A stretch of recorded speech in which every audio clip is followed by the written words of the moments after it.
परमात्मा बंदी छोड़ कहते हैं भाई भक्ति करा करो गणी गणी। और ये समय ये दाव फिर नहीं लगेगा।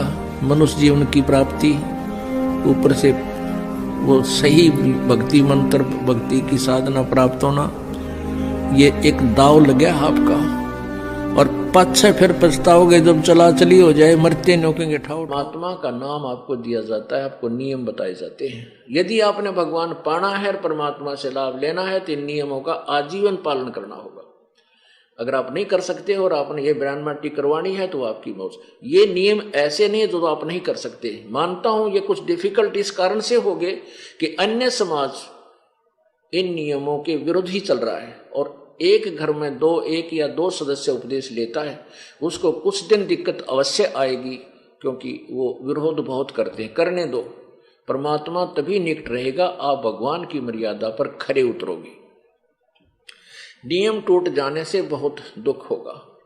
जैसे सीता जी को श्री रामचंद्र जी और लक्ष्मण जी ने बता दिया था कि हम, जैसे वो जंगल में थी, एक कुटिया बना रखी थी और वहां एक रावण का मामा मारीची एक मृग का रूप धारण करके वहां बोई गई जो बाड़ी बगीची थी सीता जी की, उसको तोड़ रहा था, सोने का मृग बनकर। तो सीता जी ने उस मृग की इच्छा व्यक्त की थी, मुझे जीवित या मृत ला कर दो, हठ कर लिया। तब उसको जाते समय लक्ष्मण जी ने कहा था कि ये मैं इस कुटिया के चारों तरफ एक मंत्रित रेखा खींच के जा रहा हूं, इस रेखा को पार मत करना। इसे पार करोगी तो यह जंगली जानवर या कोई निकम्मी आत्मा आपको हानि कर सकती है, इसके अंदर कोई नहीं आएगा। अब सीता ने उस समय तो स्वीकृति दे दी। फिर उसी समय रावण आया एक साधु रूप बना के, और जो ही रावण अंदर कुटिया के निकट आने लगा, उस रेखा को पार करना चाहा तो उसमें से एकदम अग्नि की लपट निकली, जैसे उसको भस्म कर देंगी। तो 10 कदम दूर रावण दौड़ के गया बैक, और सीता से कहा कि माई भिक्षा दो। तो सीता ने कहा था कि आप यहां आके ले जाओ कुटिया के पास। जब वो आगे आने लगा तो एकदम रेखा में से, लक्ष्मण वाली रेखा से एकदम वो लपटें निकली, तो भाग के दूर चला गया। कहने लगा माई तूने ये क्या कर रखा है, मुझे मरवाना चाहती थी, मुझे तुझे श्राप दे दूंगा, यहां आकर दे भिक्षा देनी है तो। अब सीता जी ने सोची साधु महात्मा है कि क्या दिक्कत है, अभी जल्दी सी देकर आटा वापस आ जाऊंगी, क्या पति को और देवर को पता थोड़ा चलेगा। अब वह तो उसकी नालायक सोच थी। वह बड़ी बूझ थे जो ये कह गए थे वैसे बाहर मत निकलना, तो उस फट गई ले काटर, रेखा से बाहर गई थी। रावण ने ठठा ली और पटकी वहां लखा बाग में जाके अपनी ब्राह्मणी करवाई, लाखों करोड़ों व्यक्ति मरवा दिए। उस एक नालायक ने जरा सी मर्यादा उल्लंघन करके। तो पुण्यात्माओं, ये परमेश्वर का मार्ग है, काल के जाल से आपने निकलना है। तो परमात्मा की मर्यादा से बाहर नहीं जाना। बाहर जाओगे तन्मय दुर्गति आपकी बनी रहेगी, परमात्मा आपकी मदद नहीं करेगा, क्योंकि परमात्मा और काल का एक अनुबंध हुआ है। वो आने वाले समय में बताएंगे कि जब लगे हंसा हमरी आना, काल लगे ना तेरा बाणा। कि जब तक मेरी प्यारी आत्मा मेरी मर्यादा में रहेंगी तब तक काल तेरा अटैक, तेरे द्वारा छोड़े गए जो चोट है, किसी का बेटा मार दे, किसी की बेटी मार दे, किसी की टांग कट गई, किसी का कैंसर होगी, किसी के और हानि कर दी, कि तब तक जब तक वो हंस मेरी मर्यादा में रहेगा तेरा कोई तीर बाण मेरे हंस पर नहीं लग सकता। वो सुरक्षा कवच दे दिया भगवान ने इन नियमों का। और इनको तोड़ोगे तो लक्ष्मण वाली रेखा तुमने तोड़ दी, फिर काल तुम्हारा कुछ भी कर सकता है।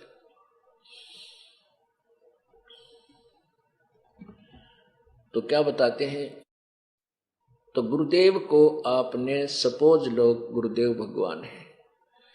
अब जब आप यहां से जाओगे तो वहां परमात्मा जो है वो तेजो में शरीर युक्त है, करोड़ों सूर्य, करोड़ चंद्रमा, उनकी रोशनी जितना उनके एक रोमकूप का प्रकाश है। तो वो उसको नहीं पहचान सकोगे आप। वहां वो परमेश्वर अन्य रूप में, इस दास के रूप में आपके समक्ष होगा। अब जैसा आपका व्यवहार, बर्ताव, अंदर में दोष या पवित्रता होगी, तो यहां परमात्मा का एक रेस्ट वो है, राजदूत भवन है, वहां रखेगा त्रिकुटी पर। उस त्रिकुटी पर जाकर के जब यहां से आप त्रिकुटी तक तो पहुंच जाओगे, वहां से फैसला होगा। वहां आपके मन में जैसा भी दोष होगा या आपके अंदर समर्पण भाव होगा, निष्कपटता होगी, उनको वहां सेलेक्ट कर दिया जाएगा। वहां तो आपके चेहरे पर अपने आप लिख दिया जाएगा। वहां किसी पूछने की आवश्यकता कोई ना, मैं के गंदापन कर रहा था, कितनी मेरी गंदी सोच थी, मेरा किस प्रकार अच्छा भाव, तो वह अपने आप आपके मस्तिष्क पर कंप्यूटर की तरह आ जाएगी, जैसे डिस्प्ले पर आ जाती है। तो उसी समय आपको रिजेक्ट कर दिया जाएगा और कई हजार लाखों वर्षों तक आपको फिर परमात्मा नहीं सिलेक्ट करेगा, यानी वापस नहीं संभालेगा। ये कोई बालकों का खेल नहीं, और कोई मैं रोजी रोटी खातिर ढमढमे करने नहीं लगा।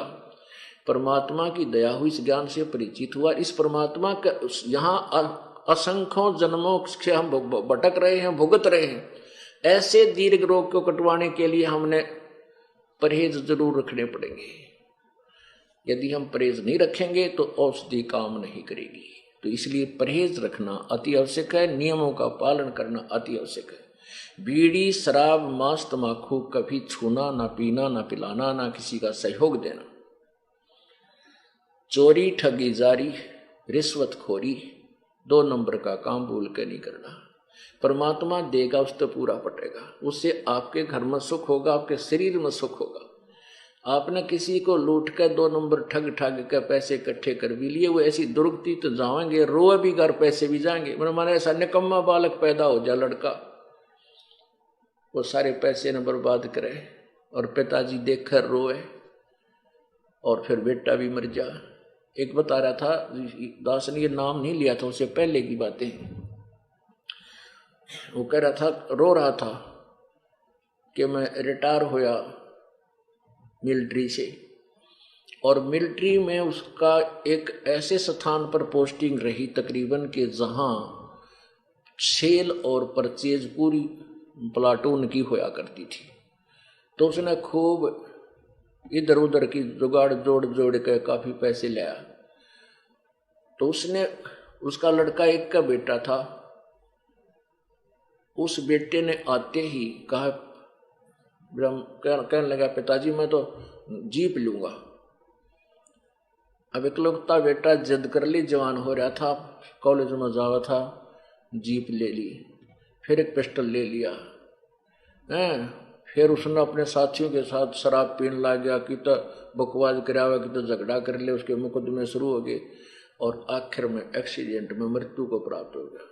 जिस बेटे के लिए उसने अपना धर्म कर्म बिगाड़ा और रोया, पैसे वो फूका, बेटा पैसे फूका, रो घर बैठ कर कोण में बैठ कर रोए, मेरा नाश करेगा। अब वो पैसा रहा नहीं और बेटा रहा नहीं, जिसकी खातिर इतने पाप इकट्ठे किए, और वो पाप न्यो के न्यो रह गए।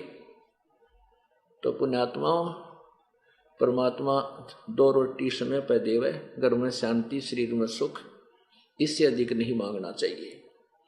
जिसके पास मान ले अरब और खरब पैसे हैं, 1-2 फैक्ट्री भी है, कल न मृत्यु हो जा, कुत्ता बनकर उस फैक्ट्री की गली में उसका कमर ला कर बैठेगा, अंदर कोई प्रवेश ना कर दे उसको। तो हमने सतलोक जाकर के अपना ये स्थायी स्थान प्राप्त करना है। उसके लिए परमात्मा कहते हैं, जय इब कै सतगुरु मिले, सब दुख आँखों रो, चरणों ऊपर शीस धरूं, कहूं जो कहनी हो। अब क्या बताते हैं कि गुरु जी तुम ना भूलियो, चाहे लाख लोग मिल जाए, कि परमात्मा है गुरुदेव, प्रभु रूप परमात्मा गुरुदेव, आप हमें ना भूलना। आपको हमारे जैसे श्रद्धालु तो एक से एक अच्छे मिल जाएंगे, लेकिन हमें आप जैसे गुरुदेव नहीं मिल सकते। यानी आपके हृदय में इतनी तड़प हो कि ये भगवान मुश्किल से रह पाया, हे परमात्मा कैसे दया हुई, ऐसा मार्ग ऐसे गुरु जी के जो ना वचन सुनने को मिले, कहीं फिर गलती ना बन जाए और हम काल के जाल में ना फंस जाएं। हमें मतलब इस तरह की प्रार्थना आपके हृदय में रह रहकर अंदर से उमंग सी उठे, हिलोर उठे आपकी। उसके लिए कहते हैं कि गुरु जी तुम ना भूलियो, चाहे लाख लोग मिल जा, चाहे आपके लाखों से सो जा, हमें भूलना नहीं। हमारे जैसे सच तो आपके पास बहुत हो जाएंगे, लाखों और करोड़ों भी हो सकते हैं, लेकिन हमने तो आपके अतिरिक्त दूसरा कोई दिखाई नहीं देता। अब कहते हैं तुमरे विसारे के बने वे, तुमरे विसारे क्या बने, मैं किसकी शरण में जाऊं, कोई ठिकाना नहीं दिखता, कोई दूसरा संत नहीं पृथ्वी पे। और ब्रह्मा विष्णु शिव और ये नारद जैसे इनके हृदय में भी हमारे प्रति जगह नहीं रही, क्योंकि हम सारा दिन इनकी पोल पाड़ा ब्रह्मा विष्णु महेश की यथार्थ बात बतावा कि ये भगवान नहीं है, ये पूजा के योग नहीं है, ये नासवान है। और अभी तक अब जैसे कोई किसी के विषय में बता रहा था, एक किसी गांव का व्यक्ति शहर में रहा करता, उसने बता रखा हमारा जो ना 100 किले जमीन है, 3 ट्रैक्टर चाल है, और उनका 1 बीघा जमीन और घर का जो है ना ट्रैक्टर तो छोड़ बैल भी को नहीं। तो उसके गांव का चला गया, वहां पर पड़ोस में किराए पर रहने लगा। उसने उसकी सच्चाई बता दी कि ना तो इसका किला 1 एकड़ जमीन है और बैल भी नहीं, उसको भी ठेका पे दिया कि इसका ना खख भी। उसने उसका पता लग गया तो उसने फिर उसके साथ लड़ाई करी। यह स्वाभाविक बात है, वो तो चौधरी बना रहा था, हांडी पाक रहा था।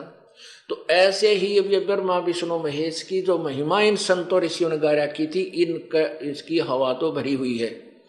अब हम बतावा सच्चाई जो इनके इतिहास में लिखा थे, एक बार ठेस इन टाइम भी पहुंचेगी ब्रह्मा विष्णु महेश। और इन ऋषियों को दास बता रहा है कि कति अज्ञानी थे, दास नहीं बता रहा, इनके इतिहास में लिखा हुआ है। और ये मैं ऋषि को आ रहे जनसाधारण से तो दुख तक कहते इनको, हमारे इनके हृदय में हमारे प्रति जगह तो रही नहीं।